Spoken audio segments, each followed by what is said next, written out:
Comme posée sur la mer, la Martinique a des airs de petit paradis. Située au centre de l'archipel des Petites Antilles, elle fait partie des îles du Vent, des terres balayées par les alizés venus de l'Atlantique.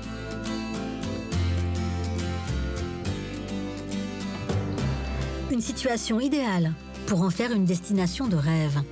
Depuis les années 70, ces plages de sable blanc et ces eaux turquoises en font une destination phare.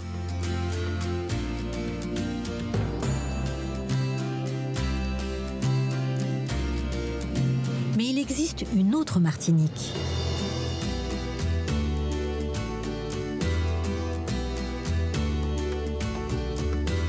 Dominée par la montagne Pelée, c'est le nord de l'île.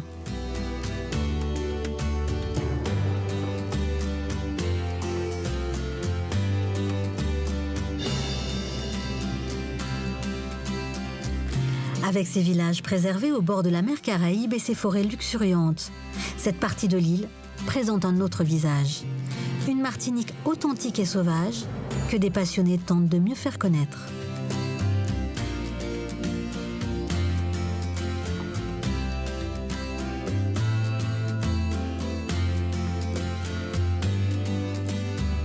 Au pied du volcan s'étend une vaste forêt.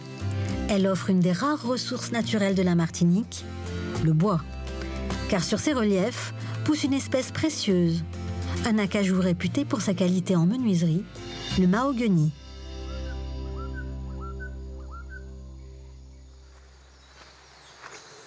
Ce matin, Roberto Lorca, responsable de cette forêt, doit inspecter une des plus anciennes parcelles. On va monter un petit peu. Donc là, on rentre vraiment dans la forêt tropicale humide. Donc c'est un écosystème, la forêt tropicale humide. C'est un système où il y a à la fois la chaleur et l'humidité. Donc beaucoup de chaleur et beaucoup d'humidité. C'est ce qui fait qu'on a une végétation qui est très très particulière.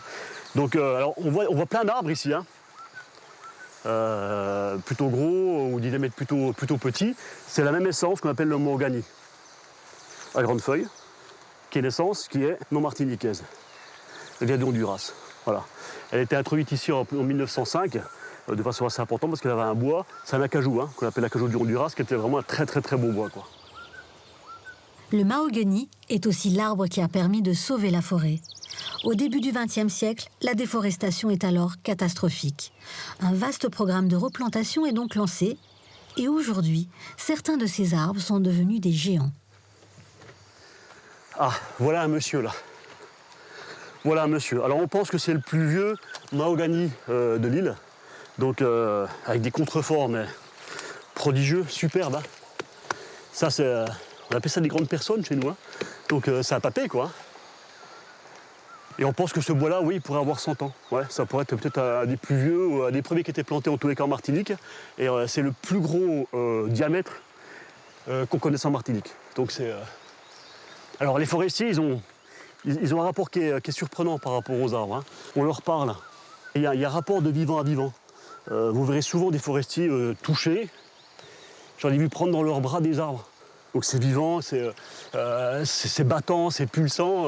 Et ça crée un rapport, je dis presque d'égalité, enfin, de vivant à vivant. Et ça crée aussi un rapport de respect qui est profond, quoi.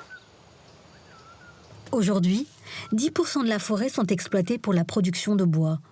Un travail pour l'ONF qui nécessite de renouveler sans cesse les plantations. Roberto se dirige vers une parcelle de jeunes arbres que des forestiers sont en train de débroussailler.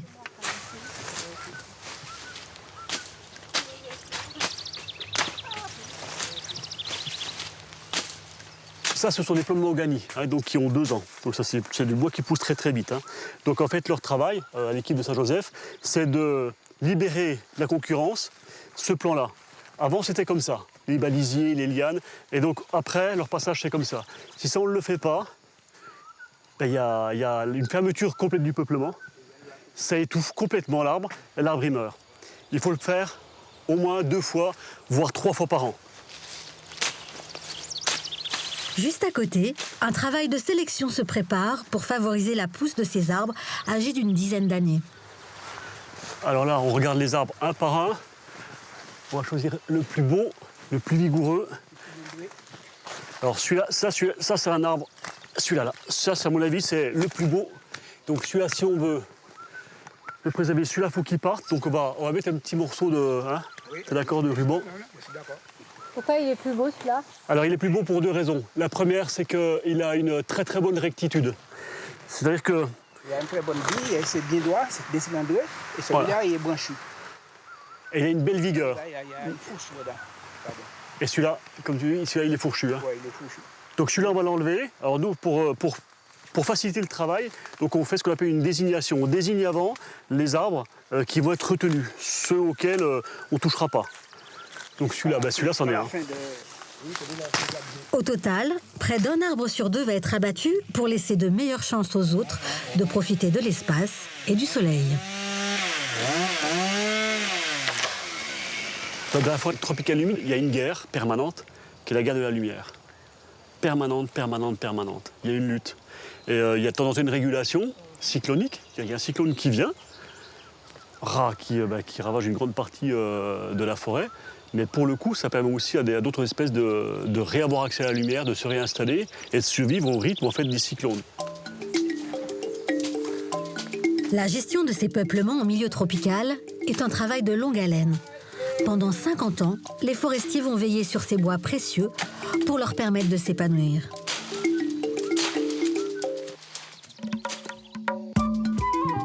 Sur 500 jeunes arbres, seulement une centaine parviendra à maturité. Les mahogunis restent une essence de choix. Mais depuis plusieurs années, les forestiers ont aussi développé la culture de nombreuses espèces locales.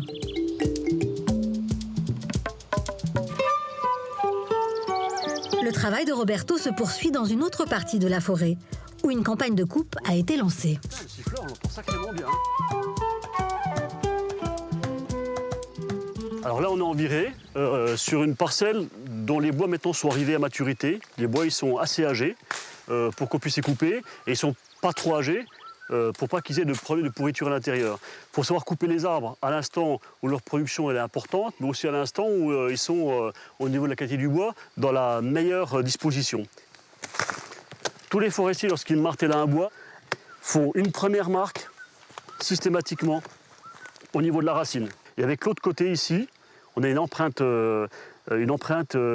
marquée en gothique AF, Administration forestière. C'est un marteau de l'État qui est utilisé depuis très longtemps, plusieurs siècles. Et on met une empreinte. Cette empreinte-là, elle va rester. Par contre, le marchand de bois ne va pas aller voir chaque pied pour savoir si le bois était marqué au pied. Donc on fait une marque au corps, ici. Voilà. En forêt tropicale humide, notre souci, c'est à la fois topographie. Vous voyez, il y a des grandes ravines. Une petite ravine, c'est une petite et très grande ravine. Donc on ne passe pas en tracteur. Le sol est très fragile. C'est du volcanisme qui est quand même pas très vieux. Très rapidement, ça enfonce. Donc il y a des coupes où on interdit la mécanisation. C'est-à-dire on dit aucun tracteur ne rentrera dans cette parcelle-là. Pour le coup, la seule alternative, c'est ce qu'on appelle le travail avec un débit sur place, ou travail à la scan, ou coupe à la scan, où en fait, l'exploitant qui a acheté donc, ce groupe de bois, donc cette parcelle-là, va couper sur place les planches et va les remonter à dos d'homme jusqu'à la route. Ils sont seulement quelques sieurs en Martinique à pratiquer cette méthode de découpe traditionnelle, dite à l'alaskan.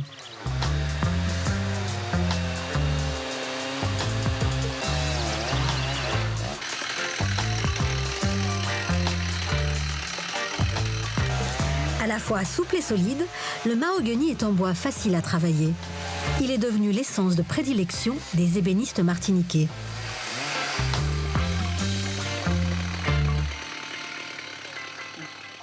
Là, ça va me donner des pièces comme ça, en gros comme ça.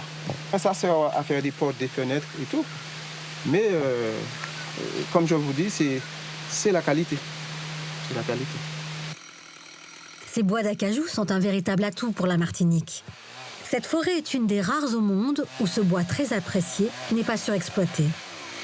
Sa particularité, une couleur très rouge qui laisse apparaître nettement les cernes de l'arbre.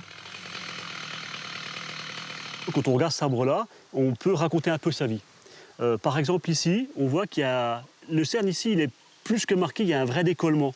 C'est-à-dire que là, on voit qu'il y a le bois qui s'est un petit peu séparé entre deux cernes. Il est vraisemblable que ça veuille dire que cet arbre-là a été, à un moment donné de sa vie, un peu trop isolé, qui était en mouvement, avec le vent, certainement. Ça peut être un cyclone, d'ailleurs, qui a fait ça. Et tellement fortement qu'en fait, les cernes se sont décollés l'un de l'autre. On voit aussi que par moment, les cernes, ils se reconcentrent, ils se resserrent un petit peu. Quand ils se resserrent, ça veut dire qu'en fait, l'arbre, il était en concurrence avec quelqu'un d'autre. La concurrence, elle est féroce là-haut, hein, à la lumière. Hein. Donc il peut y avoir eu effectivement un autre arbre qui était à côté, qui l'a empêché en fait d'avoir accès à la lumière, donc il a fait en fait moins de matière.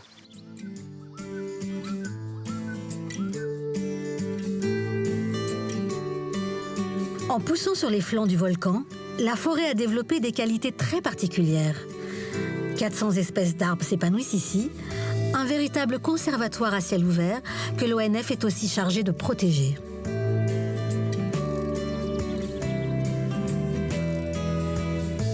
Cette forêt est candidate au label Forêt d'exception, délivré par l'ONF, la reconnaissance d'une gestion raisonnée, mais aussi d'une volonté de faire découvrir ses splendeurs au public. Alors, il y a une belle petite plante, une belle petite fleur là. Voilà, une rose de porcelaine. Voilà, je trouve que c'est une fleur qui est sublime. Elle a une forme, elle a une texture entre le minéral et puis le végétal. Moi, je la trouve sublime. C'est une des plus belles fleurs que je connaisse. Et pourquoi on appelle ça une rose de porcelaine? Parce qu'elle a cet aspect un peu fragile. Donc on en trouve quand même quasiment dans toute la partie nord de la Martinique, dans les zones qui sont un petit peu humides. Il faut quand même qu'il y ait de l'eau, ça c'est clair. Hein. Pour faire découvrir ces sites parfois très difficiles à pénétrer, les équipes de Roberto ont tracé 180 km de chemin qui débouchent sur de véritables petits coins de paradis. Voici le Saut du Gendarme, une cascade de 10 mètres, impossible à découvrir sans l'aide de ces sentiers.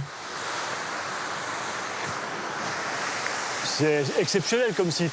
Il y a à la fois ce petit bassin qui est juste en bas, avec les gamins qui peuvent jouer, et là c'est quand même assez sauvage, quoi. On voit que c'est très compliqué d'accès, voire c'est impossible. Il n'y a que les gars qui font un peu de canyoning qui peuvent l'emprunter. Il y a ces deux petites cascades-là, ce petit bassin. Deuxième petit bassin, voilà, il y a des petits trous d'eau partout, c'est magnifique, c'est sublime. Ouais, c'est quand même rare d'avoir... En plus, elle est très dégagée, cette chute-là. Et qu'on la voit du haut jusqu'en bas, et moi je trouve que c'est un paysage exceptionnel, quoi. Exceptionnel.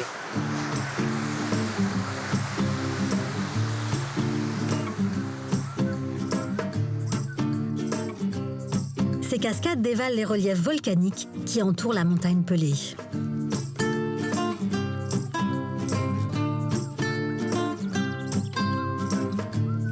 Le volcan devrait son nom à l'absence de végétation sur ses pentes lors de sa découverte par les colons français au XVIIe siècle.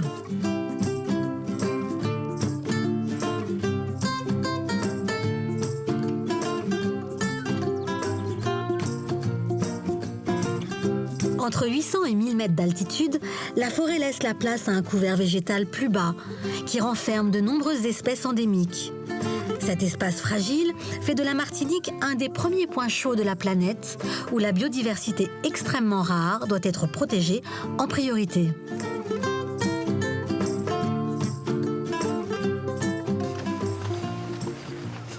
Roberto retrouve Rodrigue Doré. Il a participé à l'inventaire des plantes d'altitude de la Martinique.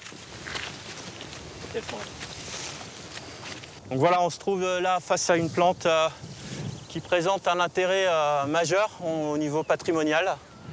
C'est une famille très répandue en zone tropicale qu'on appelle les Mélastomatacées. Cette espèce pousse spécifiquement en zone d'altitude. Et plus particulièrement, cette espèce a un enjeu patrimonial majeur, comme je disais, puisqu'on ne la trouve qu'en Martinique. Voilà. On a une autre espèce ici intéressante, qui est là-bas.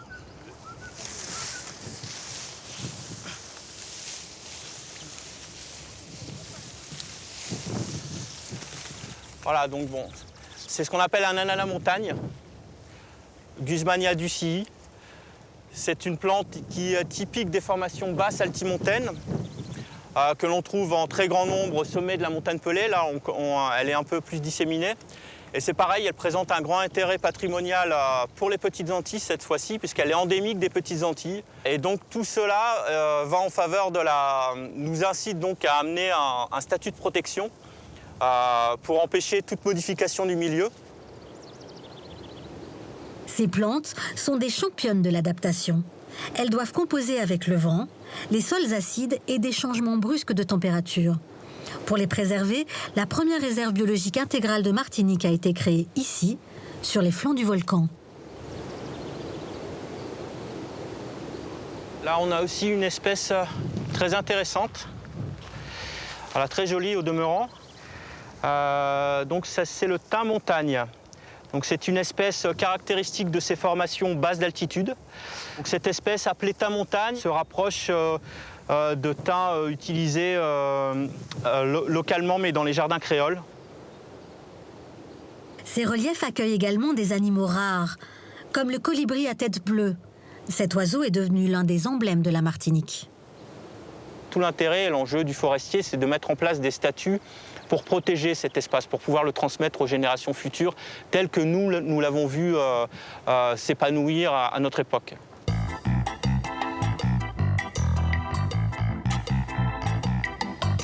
La conservation de ce formidable patrimoine naturel ne se limite pas au relief escarpé de la Martinique. Autre enjeu majeur, la préservation de son littoral. Ces 350 km de rivage présentent une multitude de paysages.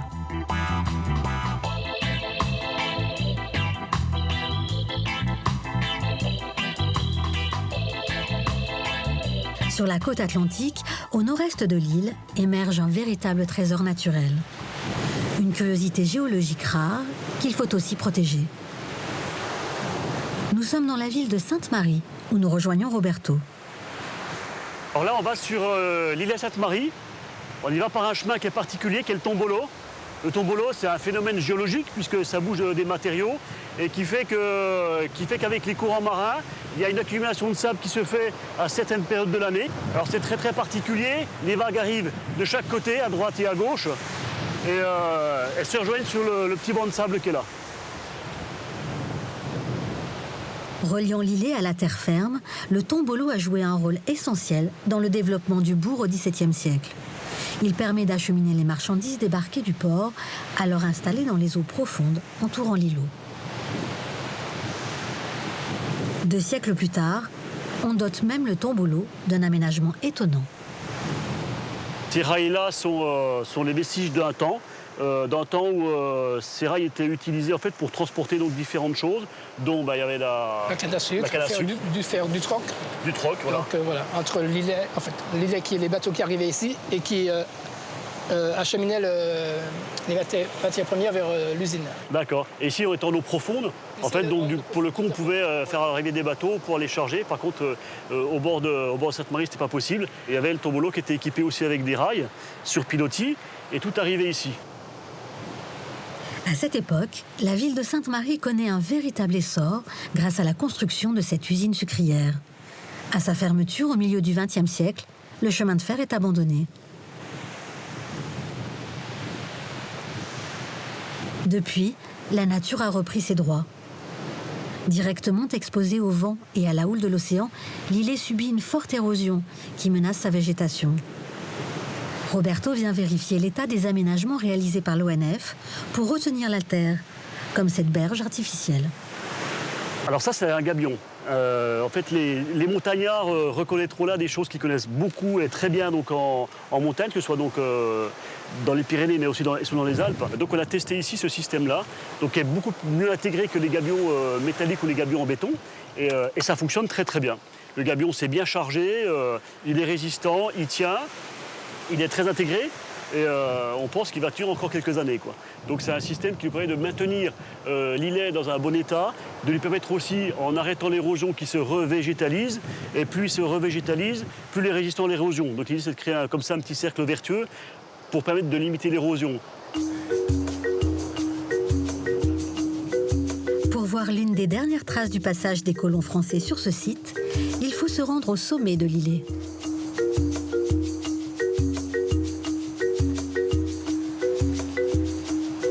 D'ici, la vue est imprenable.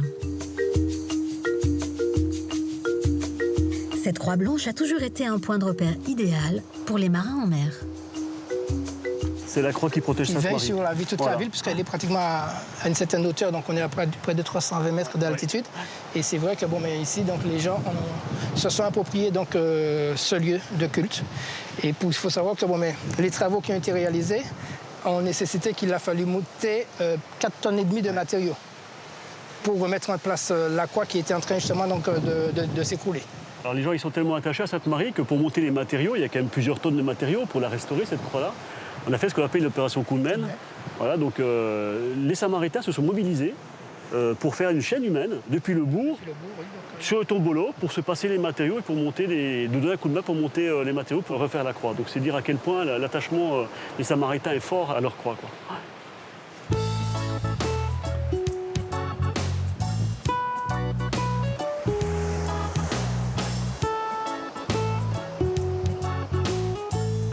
Le lendemain matin, le soleil se lève sur une des plages les plus authentiques de la Martinique, la plage du Carbet.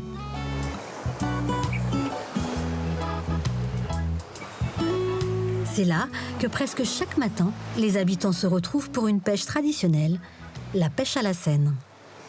La pêche à la Seine est une tradition, je dirais, très typique sur la côte Caraïbe. C'est une manière de ramener, je dirais, le poisson du matin sur le sable par l'effort de tous. Il y a un pêcheur qui va le matin repérer le poisson, il va mettre à l'eau un filet, une corde gauche et après une corde droite et tout ensemble, avec notre effort, on ramène cette scène-là sur la plage. Léon Tisgras est un agriculteur de la région. Dès qu'il peut, il vient ici pour participer à cette activité qui requiert la collaboration de tous. Impossible de ramener cet immense filet sur la plage sans l'aide d'une quinzaine d'hommes.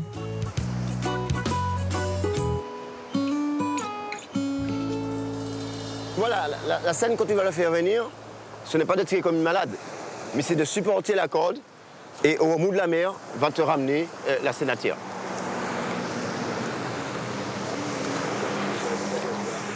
Alors, ce qui est beau, c'est tous ces gens qui sont noués dans un silence total et sur le mouvement de la mer. Et c'est beau, ça. Chaque matin, ces habitants viennent bénévolement apporter leur aide. En retour, ils se partageront les poissons. C'est une tradition ancestrale, effectivement. Et en 2015, ça perdure encore. Et puis ça nous permet de faire du sport, de nous entretenir. Et puis finalement, nous n'avons pas besoin de ça pour vivre, en général. Ça nous permet d'aider les pêcheurs. Donc en fait, c'est un rituel. Quelquefois, il n'y a rien. Mais d'autres fois, effectivement, il y a des pêches miraculeuses. C'est vraiment le hasard. Au bout d'une demi-heure, le filet est sur la plage, mais ce matin, la pêche est bien maigre. Là, c'est nos filles. Et là, qu'est-ce qu'on a? Alors, c'est ce qu'on appelle des bloches communément. Et là, c'est des sèches. Les pêcheurs en font ça pour la pêche. Il y a des jours comme ça, il y a des jours avec. Aujourd'hui, il n'y a rien.